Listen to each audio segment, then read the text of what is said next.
تفاصيل القبض على سعد الصغير بحوزته مخدرات في مطار القاهرة.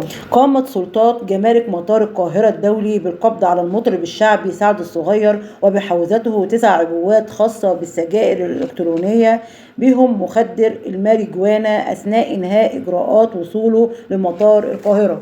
وقامت الجهات المختصة بالمطار بإيقاف المطرب الشعبي سعد الصغير أثناء محاولته الخروج من بوابة اللجنة الجمركية، والذي أنكر علاقته بكون المضبوطات تندرج تحت مسمى المواد المخدرة أو معرفته بها، وتم تحرير محضر ضبط بالواقع وإحالته للنيابة المختصة للتحقيق، وذلك لاستجوابه فيما هو منسوب إليه من حيازته لمواد مخدرة بقصد التعاطي عثروا عليها بحوزته أثناء تفتيشه في المطار عقب عودته من الخارج.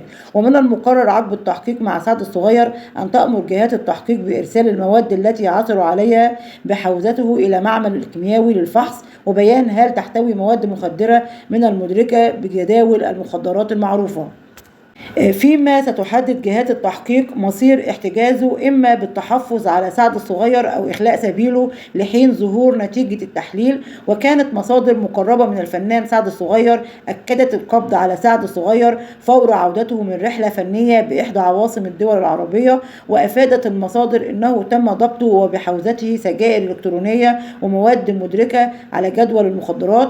وقال الفنان أنه لا يجيد القراءة أو الكتابة ولا يعلم أن المضبوطات محظور تداولها.